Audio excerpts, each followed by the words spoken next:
Kumusta po kayo? Bago po ang lahat, first things first.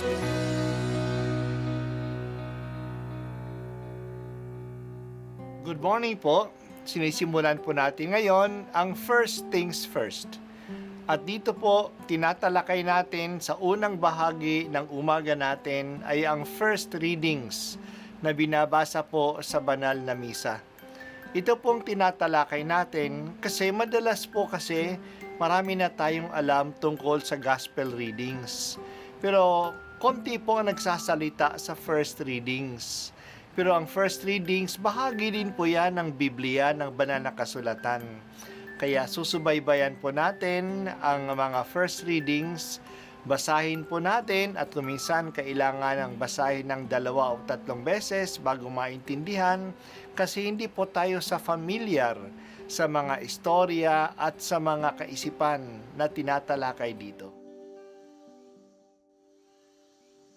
Ang pagbasa mula sa aklat ni Propeta Oseas. Halikayo at tayo'y manumbalik sa Panginoon, pagkat ang nanakit ay siya ring magpapagaling. Siya ang nanugat, kaya siya rin ang gagamot.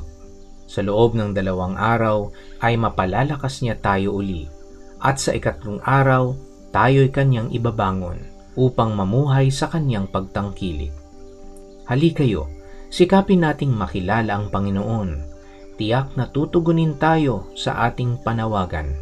Sintiyak ng pagdating ng bukang liwayway. Darating siyang walang pagsala tulad ng patak ng ulan na dumidilig sa kaparangan. Ano ang gagawin ko sa iyo, Ephraim? Ano ang gagawin ko sa iyo, Huda? Ang pag-ibig ninyo sa akin ay tulad ng ulap sa umaga, gaya ng hamog na dagling napapawi. Kaya nga, ipahahampas ko kayo sa aking mga propeta, lilipulin ko kayo sa pamamagitan ng aking mga salita, at simbilis ng kidlat ang pagkatupad ng aking hatol. Sapagkat katapatan ang nais ko at hindi hain, at pagkilala sa Diyos sa halip ng handog na susunugin. Ang salita ng Diyos. Salamat sa Diyos. Paano ba tayo lalapit sa Diyos? Patuloy na ang Diyos na nananawagan. Natauhan ang mga isalita sa kanyang panawagan. Ang ganda ng kanilang mga salita. Halikayo at tayo'y manumbalik sa Panginoon, pagkat ang Diyos na nanakit ay siya ring magpapagaling. Halikayo, sikapin nating makilala ang Panginoon. Tiyak na tutugunin tayo sa ating panawagan. Magaganda ang kanilang mga salita, pero ang Diyos ay hindi nadadala ng mabubulaklak na mga salita lamang. Ang akusasyon ng Diyos sa kanila ay ang pagsisisi nila ay mababaw lang. Ang kanilang mabubuting balak ay tulad lang ng hamog sa umaga. Basang-basa ng mga hamog ang damo sa umaga, pero pagdating ng araw, madaling matuyo ang mga hamog na ito. Hindi ba iyan din ang sinabi ni Jesus? Hindi lang na tumatawag ang Panginoon, hindi ang tumatawag ng Panginoon, Panginoon ang makakapasok sa langit.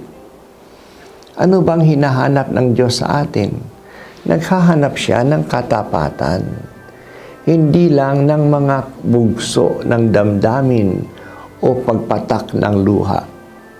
Ni hindi nga hain ang kanyang kailangan, kundi isang pusong tapat. Ang tapat na tao ang may tiyaga. Ang hinahanap niya ay tunay na pakikiisa, na pagkilala sa Kanya, at hindi mga ritual na gawain tulad ng paghahain ng mga handog na susunugin. Naghahanap nga ang Diyos ng katapatan at wastong pagkilala sa Kanya. Marami po ay mayroon lamang shallow religiosity and minimalistic ethics. Basta lang gumagawa ng mga religious practices tulad ng pagnonobena o pagdalaw sa mga santo o mabilisang pagbabasa ng Bible.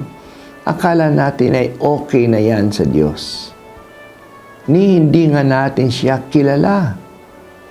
Hindi talaga tayo nagbibigay ng panahon para magdasal. Nagmamadali pa tayo sa ating dasal. Sa ating dasal, talaga bang kinakausap natin siya puso sa puso? O baka bibig lang natin ang gumagalaw at hindi ang ating puso? Kapag tayo tumutulong sa kapwa, yan ba'y talaga nabukal sa puso natin at bunga ng habag o napipilitan lang o napapahiya lang? Ang mga ginagawa ba natin na taimtim na panalangin at bukal na pagtulong o palagian o paminsan-minsan lang? Tandaan natin, naghahanap ang Diyos ng katapatan at tunay na pagkilala sa Kanya. Hindi mo nais, O Diyos, ang mga handog. Sa haing sinusunog, di ka nadulugod. Ang handog ko, O Diyos, ay karapat-dapat ay ang pakumbabat pusong papagtapat.